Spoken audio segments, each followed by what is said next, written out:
Saúdos com a graça e a paz do nosso Senhor e Salvador Jesus Cristo. Como é bom estar aqui juntos para louvarmos a Deus e aprendermos mais acerca da sua maravilhosa palavra, que nos deu vida quando estávamos mortos nos nossos delitos e pecados. Palavra essa que transforma qualquer vida que tenha planos de Deus para a salvação. Palavra essa que revela de fato quem é o nosso Deus e não aceita de maneira nenhuma qualquer outra interpretação externa sobre a pessoa e a obra do nosso Senhor e Salvador.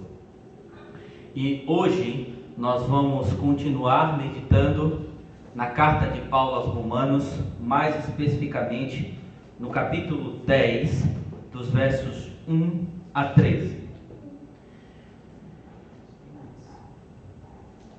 Romanos, capítulo 10, dos versos de 1 a 13.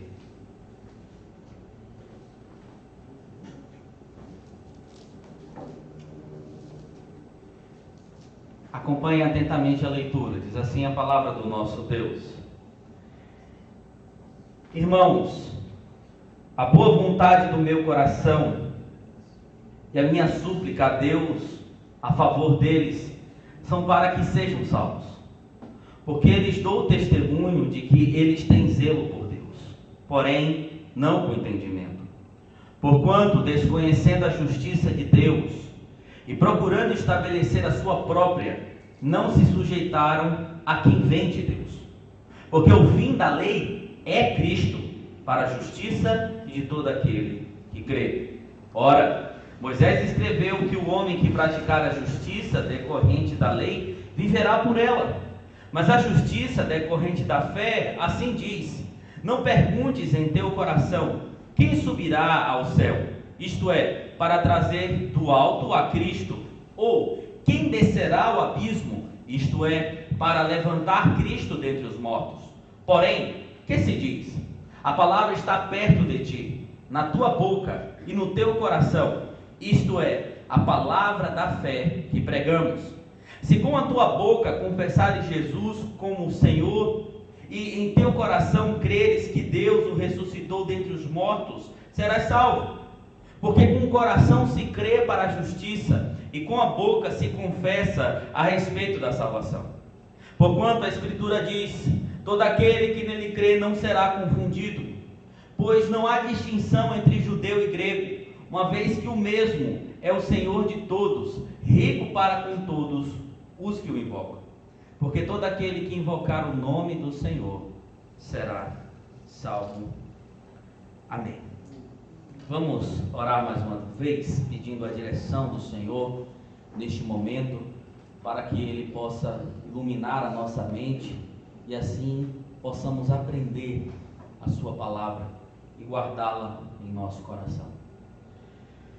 Ó soberano Deus, bendito és o Senhor. Louvamos porque temos esta bendita oportunidade de louvar e engrandecer o teu nome. Senhor, neste momento estamos diante da tua santa palavra, dos teus ensinamentos. Deus, e nós suplicamos que o Senhor nos ensine um pouco mais, que o Senhor possa de fato nos instruir através da tua palavra que será pregada nesta noite. Que o teu Santo Espírito conduza, Deus, a nós neste momento, para a glória do teu nome, para que cada palavra, cada ensinamento aqui, Senhor, possa de fato estar no nosso coração, possa de fato, Deus, adentrar o nosso ser e assim passarmos a servir ao Senhor da maneira que lhe agrada. Que esta palavra traga esperança, Senhor, traga renovo, mas acima de tudo que glorifique o teu santo nome. Assim nós oramos em nome de Cristo Jesus. Amém. Queridos, certa vez eu passei por uma situação muito complicada. Eu comecei a sentir muitas dores nas regiões dos rins, e assim então ter momentos onde passei muito mal. Fui internado em hospitais por algumas vezes, mas todas as vezes que fazia ultrassom ou qualquer outra coisa para ver os rins, nada visivelmente era identificado. Eu continuava me sentindo mal, até que um dia eu acordei sem o movimento das minhas pernas. E rapidamente, aquela falta de movimento nas pernas passou para outra parte do corpo, para as regiões das costas. Já não estava sentindo mais nada, me sentindo muito mal. E eu cheguei no hospital quase morto. Qual era o problema? Ninguém sabia. Os exames foram feitos. E se não fosse a misericórdia de Deus, este pastor que vos fala não estaria aqui hoje. Mas aí, depois de muita medicação, dos médicos se aprontarem em tentar resolver meu problema e fazer uma pesquisa mais a fundo, identificou-se o que de fato era o problema. Uma bactéria que havia pego nos rins estava ali alojada, e por não ter o devido tratamento para matá-la, para tirá-la do meu corpo, ela se espalhou por outras partes do corpo. E aí a gente percebe uma coisa: quando aquilo que é de fato mal não é identificado, pode matar. Quando aquilo que de fato faz mal à nossa vida, seja em questão de saúde ou qualquer outra área da vida, isso pode de fato ter consequências catastróficas. Por isso que é necessário identificar de fato qual é o problema. E esse, meus irmãos, fazendo aqui uma ilustração para poder entrar no tema da nossa mensagem de hoje, esse era o problema do Israel religioso da época. Eles estavam doentes sem perceber. Havia algo matando eles por dentro sem perceber, que era a religiosidade. Porém, o grande problema foi que Israel não percebeu de fato o que estava acontecendo. E por causa disso, estava caminhando para a morte, para um caminho contrário à vontade de Deus. E Paulo vai, neste texto que nós acabamos de ler, identificar de fato quais eram alguns dos problemas da religiosidade dos judeus, nos mostrando assim que existem 3 coisas que pessoas religiosas não conseguem entender, não conseguem identificar de fato, e quando caminham por aí, certamente perecerão. Irmãos, da última vez que nós estivemos juntos, olhamos os versículos de 30 a 33 do capítulo 9 de Romanos. Paulo explicou neles que o fracasso de Israel em abraçar o Evangelho estava diretamente relacionado ao seu tropeço em Cristo Jesus. Israel estava buscando a salvação simplesmente pela tentativa da obediência à lei, ao invés de confiar em Jesus Cristo como seu Senhor e Salvador. E por isso havia tropeçado nessa pedra de tropeço. Aquele que era a rocha da salvação, o Senhor Jesus Cristo, prometido, aquele que foi falado pelos profetas, aquele que seria a luz do mundo, foi designado tanto para a ascensão, a salvação de alguns, como para a queda de outros em Israel. A religiosidade autônoma foi o grande problema daquela nação. Foi o grande problema dos judeus. No capítulo 10, Paulo continua falando sobre problemas relacionados a essa religiosidade. E agora, dos versículos 1 a 3, através das palavras do apóstolo, nós iremos aprender sobre 3 coisas que pessoas puramente religiosas não conseguem entender. 3 coisas que pessoas puramente religiosas não conseguem entender. E a primeira delas, conforme o texto aqui, é que a justiça própria é inútil. A justiça própria é inútil. Paulo novamente abre Romanos 10, assim como ele fez em Romanos 9, e assim como ele fará em Romanos 11, expressando o seu grande desejo pela salvação de Israel, pela salvação dos judeus. Isso é muito significativo, porque Paulo mostra que sente, porque a sua nação, porque os seus compatriotas estavam de fato negando a Cristo Jesus, ou não entendiam de fato quem Jesus era, e ele dizia assim que desejava a salvação dessas pessoas, dos seus irmãos. Nesta instrução, nessa introdução, Paulo diz que testemunha que os judeus de fato, eles eram zelosos. Quando nós olhamos, por exemplo, para a história de Israel, principalmente nas Sagradas Escrituras, nós vamos ver que de fato eles tinham um certo zelo pelas questões religiosas de Israel. Eles tentavam de alguma maneira cumpri-las.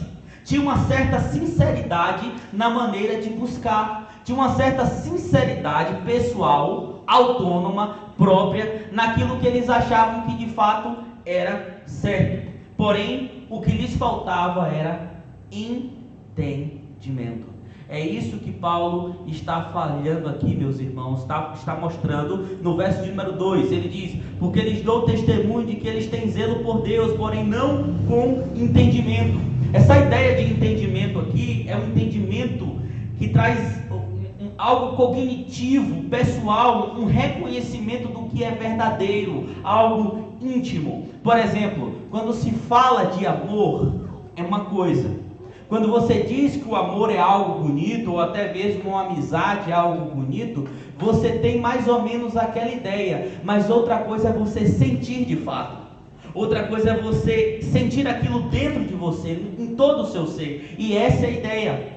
Os judeus, eles tinham um certo zelo, mas não era algo verdadeiro, não era algo sentido, não era algo interior, pessoal da maneira correta. É isso que Paulo está dizendo aqui. E essa falta de entendimento levou-os a uma ação catastrófica.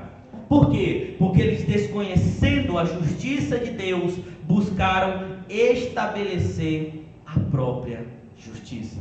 E aqui nós vemos, irmãos, aquilo que Paulo já está falando desde os capítulos anteriores. A única forma do homem ser salvo é pela justiça de Cristo. Porém, os israelitas, principalmente os judeus, esses sim que buscavam a justiça, nós vimos na semana passada que os gentios nem isso buscavam. Eles não queriam saber o que era a lei de Moisés, eles não queriam saber quem era Deus. Cada um tinha o seu Deus, cada um tinha a sua forma de viver, e muitas vezes não era interessado por Deus, pelo único e verdadeiro Deus. Mas Israel, eles queriam usar a lei de Deus, usar o próprio Deus para, a partir disso, criar uma justiça própria. Uma justiça que eles mesmos conseguissem colocar em prática e assim tentar alcançar algum favor diante de Deus. Eles erigiram uma justiça própria como um monumento à própria glória e não à glória de Deus. E assim não se sujeitaram a quem de fato vem de Deus. É isso que Paulo está dizendo aqui. E quem é que veio de Deus? Cristo Jesus. Não se sujeitaram a Cristo Jesus. Vejam que Paulo falou em Romanos 9 também, que os judeus negaram a Cristo como Messias, como Senhor, como Salvador, e acabaram tropeçando nisso, na pedra de tropeço que foi Jesus Cristo a esse povo religioso. A rocha fundamental de Israel passou a ser motivo de declínio para os judeus. Ou seja, eles rejeitaram o caminho da salvação estabelecido por Deus, que é mediante a fé em Jesus Cristo. E não há, meus irmãos, outra maneira, não há outro meio de salvação. Por isso que a justiça própria é inútil. Porque o único meio de salvação de fato para a vida do homem é Jesus Cristo, o único Senhor e Salvador. Ele disse: eu sou o caminho, eu sou a verdade e eu sou a vida. Ninguém vai ao Pai senão por mim. Os judeus falharam em achar méritos pessoais na lei, porque o fim da lei é o próprio Cristo Jesus, como Paulo diz aí no verso de número 4.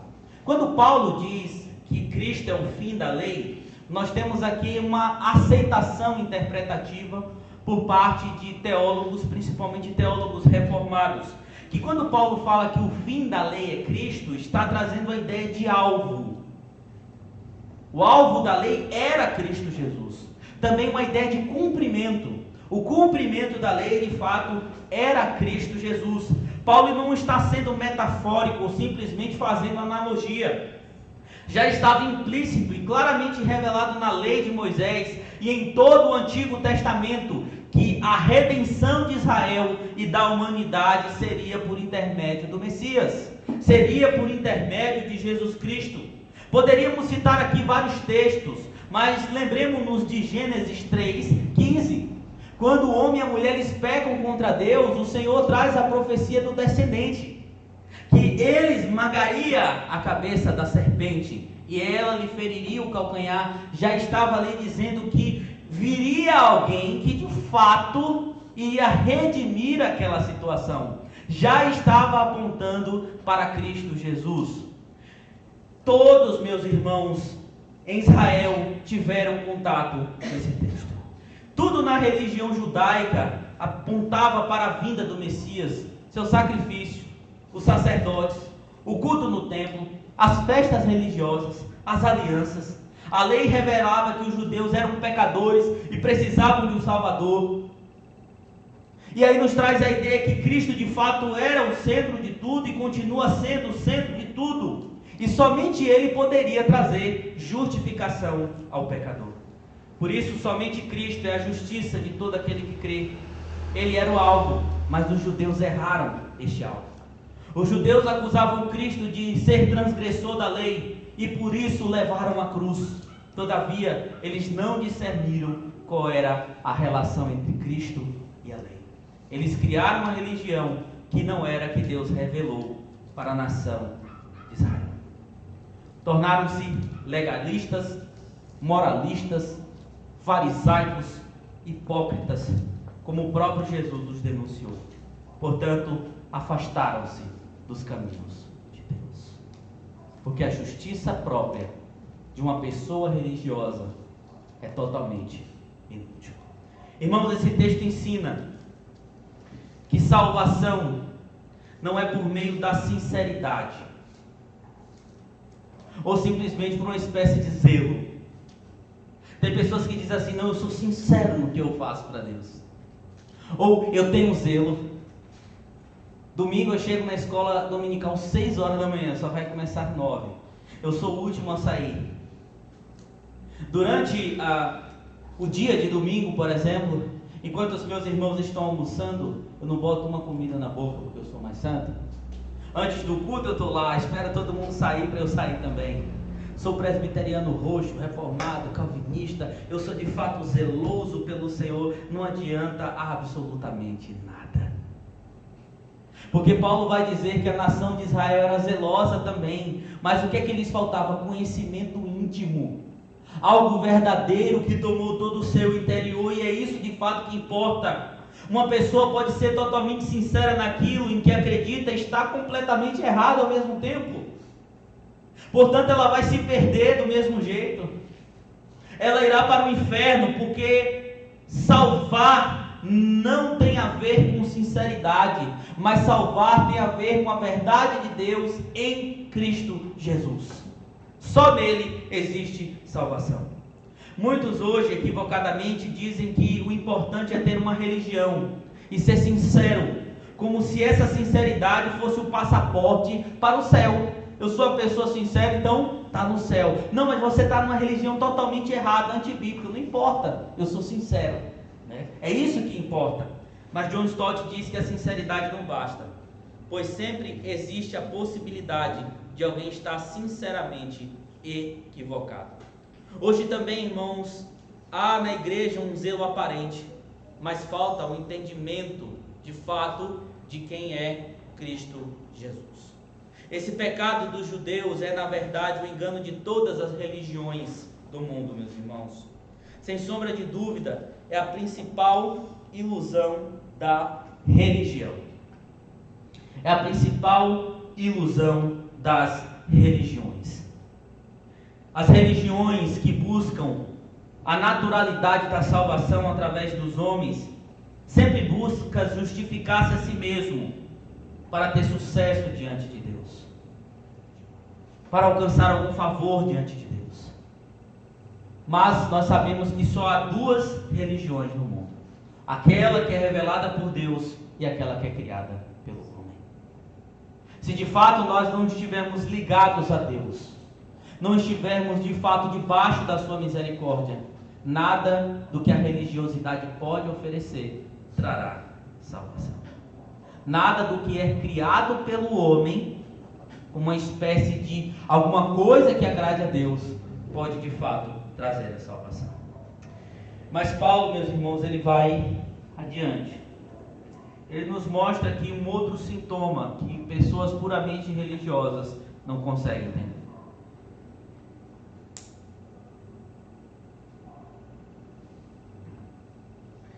Que apenas a justiça decorrente da fé é eficaz. Somente a justiça decorrente da fé é eficaz. Nesse segundo ponto, que vai dos versos 5 a 10, Paulo mostra que essa salvação pela fé em Cristo foi ensinada até por Moisés. Mas foram os judeus que não compreenderam e não perceberam que a justiça pela fé já estava no Antigo Testamento. Aqui Paulo contrasta dois tipos de justiça, mostrando que apenas uma delas traz eficácia de fato diante de Deus. Para isso ele vai utilizar dois textos do Pentateuco, Levítico 18:5 e Deuteronômio 30, de 12 a 14. A primeira justiça apresentada por Paulo aqui é uma espécie de justiça hipotética. Veja comigo o verso de número 5. Ora, Moisés escreveu que o homem que praticar a justiça decorrente da lei viverá por ela. E Paulo está citando aqui Levítico 18:5. Paulo mostra, ao fazer essa citação, que Moisés não estava dizendo que o ser humano pode ser justo mediante a guarda da lei. Não. O que ele estava dizendo é que se você seguir esse caminho, a sua vida será examinada e julgada por isso.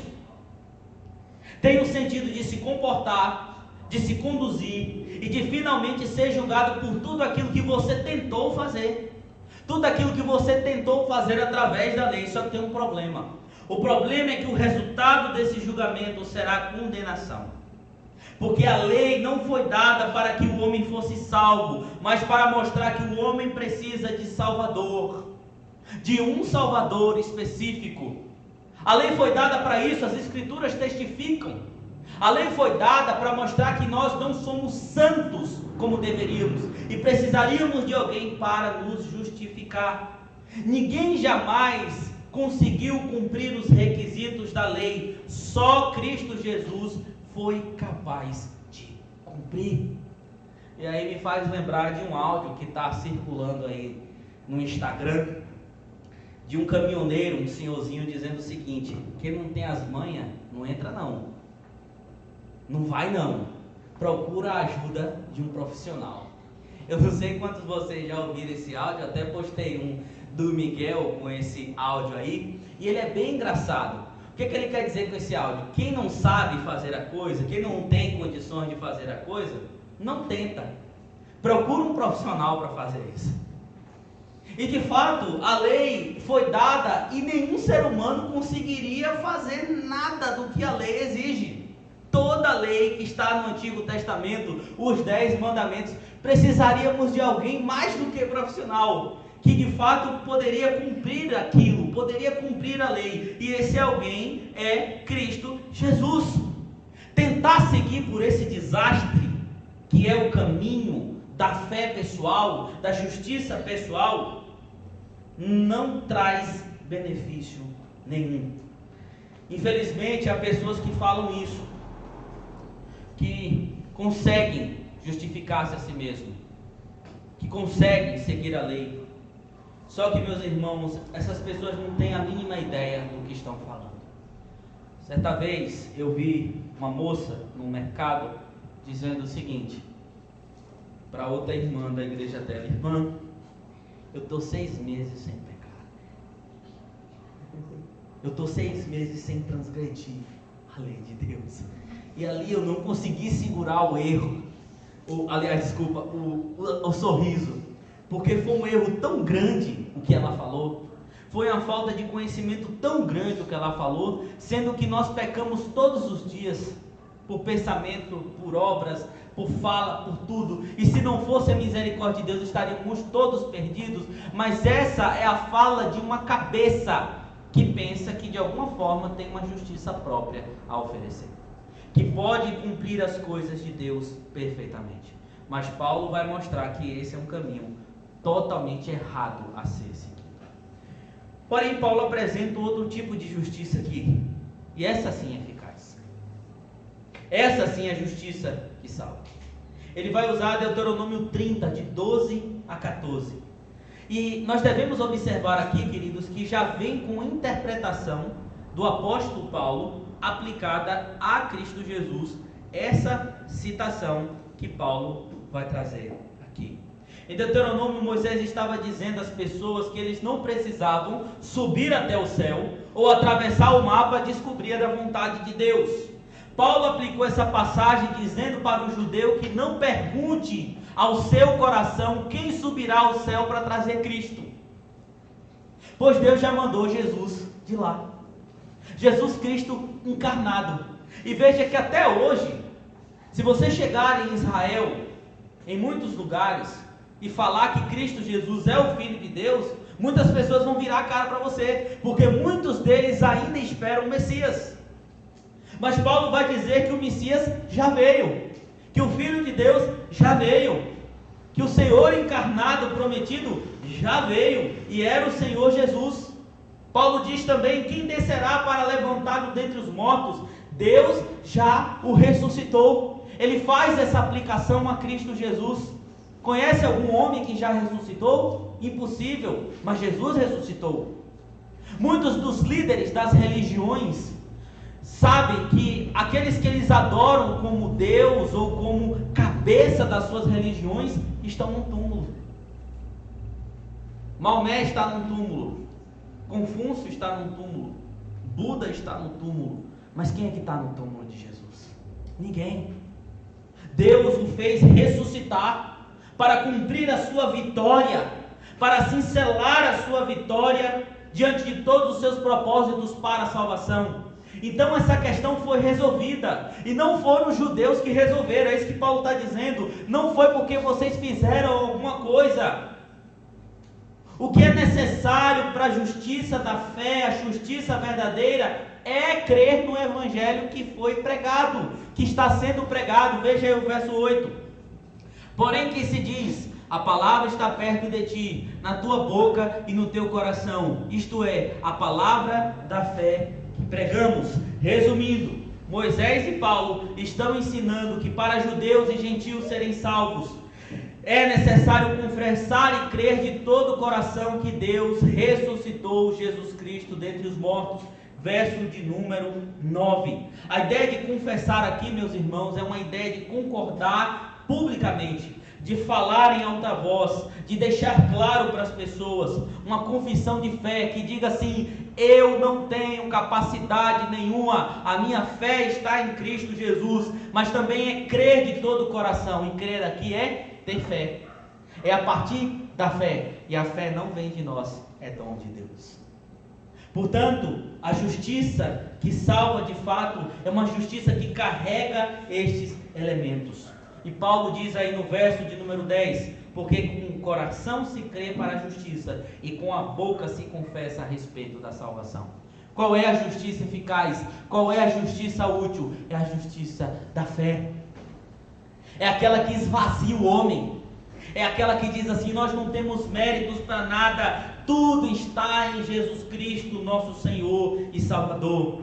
A condição para que alguém seja cristão, para que de fato seja tomado por Deus como filho, é crer que Deus enviou Jesus Cristo para a salvação desse mundo.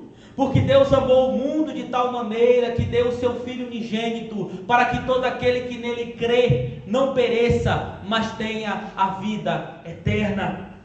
Se a pessoa não crê nisso de coração, não poderá ser cristã, e muito menos se salvar, porque nunca será por esses esforços. Queridos, a salvação sempre foi do mesmo jeito, antes de Cristo, depois de Cristo. Deus não tem dois métodos para a salvação. Deus não tem dois caminhos para a salvação. Deus não tem duas justiças para a salvação. Tudo é por meio da fé em Cristo Jesus. Paulo não está dizendo, irmãos, que a lei é um caminho separado da salvação, a parte da graça. Paulo está dizendo que tudo se completa. Paulo está dizendo que tudo apontava para Cristo. Hoje, por exemplo, nós amamos a lei de Deus. Nós cumprimos, lutamos para cumprir a lei de Deus, porque o Senhor, em Cristo, leva todo o nosso ser a amar essa lei. Mas não é por qualquer capacidade que temos que de fato seremos salvos. O Evangelho sempre foi um só. Por isso o Evangelho de Moisés e Paulo era o mesmo. Existe unidade entre os dois testamentos, meus irmãos. Sabe aqueles que dizem assim: não, essa é a velha aliança, joga ela fora. Essa aqui que é a nova que presta. Não sabe de nada. É uma unidade. Do começo ao fim, Cristo é o centro. Outra coisa que vemos à luz do texto é que a palavra está ao nosso alcance. Olha que interessante. Pessoas, elas buscam meios miraculosos e estrondosos para entender de fato a vontade de Deus, para entender de fato o que deve ser feito, para entender qual é o verdadeiro caminho da salvação, quando de fato ela está aqui. Tudo que a gente precisa está aqui. Só que não basta apenas ter a palavra na mão, porque muita gente tem a Bíblia em casa, mas não a entende de fato. É entender que essa palavra tem como centro Jesus Cristo, nosso Senhor e Salvador, e que somente ela pode trazer vida, somente ela pode trazer conversão, somente ela pode trazer mudança para quem está dentro da igreja, que acha que vive pela Bíblia, mas ainda não. Ela ainda é a esperança e sempre será a esperança. Deus pode converter, meu irmão, minha irmã, a sua vida ou de qualquer outra pessoa religiosa que você conheça. Mas é essa palavra também que está ao nosso alcance. Veja só, que está na sua mão, que pode salvar o seu familiar. Sabe aquela pessoa que você ama, que você diz assim: meu Deus, será que você não vai salvar essa pessoa? Qual é a sua vontade, Senhor? Quantos de nós perguntamos assim: Deus, qual é a sua vontade? Você vai salvar ou não? Tem como o Senhor me responder? Porque está me agoniando isso, né? Mas como é que a salvação pode, se Deus tiver propósitos na vida dessa pessoa, chegar por meio da palavra? É isso que Paulo está dizendo. O que é necessário para criar-se fé no coração por meio do Espírito é a palavra. Eu não conheço uma pessoa que foi convertida de fato sem antes ouvir a palavra, porque é a palavra de Deus que traz vida, que traz mudança, que traz a fé salvífica em Cristo Jesus. Portanto, devemos nos atentar a isso, a eficácia da salvação, a eficácia da mudança, a eficácia de uma nova história está na palavra de Deus. Paulo vai adiante, irmãos, e por fim, ele vai nos mostrar que um outro aspecto que pessoas puramente religiosas não conseguem identificar é que a dependência de Jesus Cristo não decepciona. Veja comigo novamente o verso de número 11. Porquanto a Escritura diz: todo aquele que nele crê não será confundido. Paulo conclui seu argumento citando Isaías 28:16, para mostrar que a garantia da salvação, aquele que crê, não está apenas em um sentimento, mas em uma promessa infalível das Escrituras. Deus empenha a sua própria palavra nessa promessa. E Paulo diz que aqueles que confiam, ou seja, que creem de fato em Cristo, não serão confundidos. O que significa essa ideia de ser confundido? É ficar confuso? Não, eu estou confuso com algo. Não. A ideia da palavra grega aqui é: você não será rejeitado, você não será envergonhado. Se você crê em Cristo, pela misericórdia de Deus, você não será envergonhado. Paulo está deixando ainda mais claro o que ele disse em Romanos 9:33, irmãos. Que Jesus, de 30 a 33 aqui, que Jesus de fato é aquele que é a pedra angular que pode salvar. Ele sim pode ter misericórdia, assim como ele teve dos gentios, que por decorrência da fé ele trouxe salvação. E de maneira nenhuma, irmãos, quem crê em Cristo será envergonhado. O grande problema é que os judeus negaram essa rocha, esse Senhor, e por isso eles tropeçaram. Por isso eles vão ser de fato envergonhados, se não se arrepender de fato e não buscar a salvação naquele que pode dar. Não existe duas maneiras de ser salvo: uma mediante a fé em Cristo e outra mediante a justiça própria. O homem que é salvo pela fé em Cristo ou não, só pode ser de fato por meio de Jesus. Essa fé que rompe barreiras étnicas, essa fé que rompe a ideia de um povo só exclusivo em uma nação, porque todo que invocar o nome do Senhor será de fato salvo. Mas será que esse invocar é apenas citar ou chamar o nome do Senhor verbalmente? E que qualquer pessoa que tenha capacidade cognitiva pode de fato fazer isso e invocar o nome do Senhor, então ser salvo, como Paulo está dizendo aqui no verso de número 13? Meus irmãos, essa ideia de invocar, prestem bem atenção nisso, é utilizada na Septuaginta, que é uma tradução grega do Antigo Testamento. Ela é utilizada em Gênesis 4:26, o verbo aqui, onde diz que a partir de Enós passou-se a invocar o nome do Senhor. E essa ideia de invocar no Antigo Testamento é invocar com intimidade, da maneira que agradava ao Senhor em meio a uma geração corrupta. Todo aquele que invocar o nome do Senhor será salvo, mas esse invocar está voltado para tudo isso. É buscá-lo em espírito e em verdade. É viver de fato da maneira que o agrada, em meio a uma geração que não quer invocar o nome do Senhor. E a verdade, queridos, é que quem dessa forma procede nunca será envergonhado, nunca será deixado de lado. Aqueles que creem em Cristo Jesus jamais serão decepcionados. Queridos, Jesus é o pastor que não decepciona. Lembre-se da oração sacerdotal.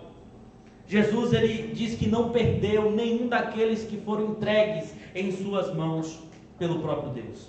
Lá em João 10, de 27 a 28, ele diz o seguinte: as minhas ovelhas ouvem a minha voz, eu as conheço, elas me seguem. Eu lhes dou a vida eterna, jamais perecerão e ninguém as arrebatará das minhas mãos. Em Cristo, meu irmão, você nunca será envergonhado. Nunca será envergonhado. Aí o que deixa a gente triste é ver alguns falsos profetas, alguns nécios, alguns malandros que usam a fé para benefício próprio, usar esse texto de maneira errada, dizendo que esse texto é uma espécie de triunfo. Você crê em Deus, você crê em Cristo, você não será envergonhado. Você que é pobre, você que não tem riquezas, Deus vai te exaltar. Olha o que a Bíblia está dizendo, ó. Você não está lendo esse texto não? Todo que invocar o nome do Senhor será salvo, não será envergonhado de maneira nenhuma, né? Aquele que invocar o nome do Senhor não será confundido. Será? Será que você foi feito para viver assim?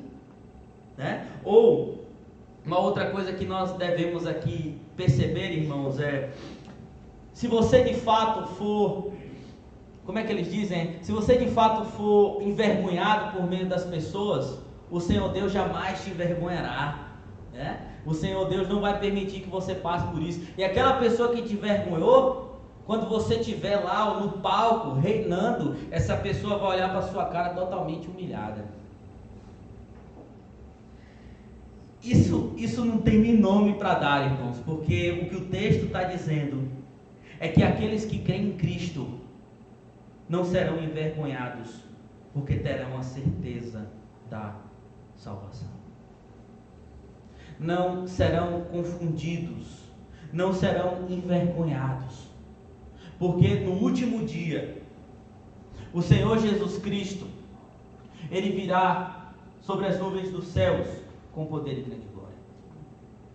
E todos ressuscitarão para prestar contas diante de Deus. E aí, no dia em que você, vivo ou morto, ressuscitado, comparecer diante de Deus, você ouvirá o seguinte: passe para o meu reino. Venha comigo para a vida eterna. Porque a justificação pela fé em Cristo, nos méritos dele, lhe dá essa certeza. Não significa que aqui nesse mundo você vai ser rico e que por ser pobre você vai ser envergonhado. Não significa que se uma pessoa te envergonhar no meio de outras pessoas ou tentar te humilhar, Deus vai fazer você triunfar para chegar na cara dela e dizer assim: tá vendo, você não me humilhou? Né? Eu sou servo de Jesus, eu não posso ser envergonhado. Não, não é isso. Está dizendo que a sua salvação está selada, que a sua salvação está certa em Cristo Jesus. E é isso que pessoas puramente religiosas não entendem. Jesus não decepciona. Aquilo que Cristo Jesus faz não decepciona. Veja, quando a gente tenta pelos próprios méritos, irmãos, buscar alguma coisa diante de Deus, é porque a gente não confia naquilo que Cristo fez. É como se a gente ainda precisasse dar algo, mas não é necessário. Jesus já fez tudo.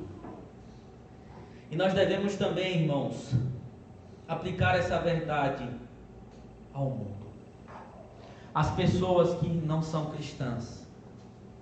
Porque é o seguinte: quando a pessoa não tem a Cristo, ela se apega a muitas coisas e muitas pessoas, ou até mesmo a tipo de filosofias pessoais, caminhos pessoais, para dar um sentido à sua vida, como se aquilo de fato fosse o sentido que ela precisasse para viver. Esses dias perguntaram a um filósofo muito famoso, o que tem de especial numa vida sem sentido? E ele começou a dialogar e falar que é necessário buscar um sentido na vida. O grande problema é que essa busca do sentido pessoal para as pessoas que não têm a Cristo, elas vão decepcionar. Porque homens te decepcionam e são passageiros. Trabalho, vida profissional te decepciona e é passageiro. Ah, mas eu me realizo no que eu faço, mas é passageiro como tudo na vida. Bens materiais te decepciona e são passageiros. Ah, eu tenho um carro, eu comprei uma Ferrari, né? Você está ali, você gosta, de repente você nem lembra que tem mais. Tem na garagem, você só lembra na hora que vai sair, né? Ah, eu amei minha casa, que coisa maravilhosa, mas vira algo do cotidiano, não é algo que preenche, que dá sentido. Ah, eu tenho milhões no banco, tá? E qual o sentido que isso dá? Pessoas com muito dinheiro, muitas vezes são também extremamente vazias por dentro, e elas mesmas admitem isso. Tudo que busca de sentido nessa vida pode sim trazer decepção. Mas quando a pessoa é alcançada por Jesus, quando uma pessoa que ainda não entregou a sua vida a Cristo como o Senhor e Salvador, ela de fato é alcançada pela fé, aí ela pode olhar para algo que nunca vai decepcionar. Aí sim ela pode olhar para algo que nunca vai envergonhar. Ela pode olhar para algo que vai de fato preencher a nossa história e dar sentido a isso. E ainda que nós percamos tudo na vida, ainda que passemos por tamanhas provações e privações, ainda que não valhamos nada diante dos homens, a nossa esperança em Cristo não vai decepcionar. E é isso que nós devemos pregar às pessoas. Irmãos, eu já estou terminando esta mensagem, para passarmos para a ceia do Senhor. Mas veja que eu comecei falando que algo não identificado quase custou a minha vida. Se você de fato ainda vive pela religiosidade, identifique a partir do que nós falamos se esses sintomas fazem parte da tua vida, fazem parte da tua vida. Se não, dê graças a Deus. Mas se sim, peça misericórdia. Porque sintomas não identificados matam. Problemas não identificados matam. Que Deus nos abençoe e tenha misericórdia de nós, irmãos. Vamos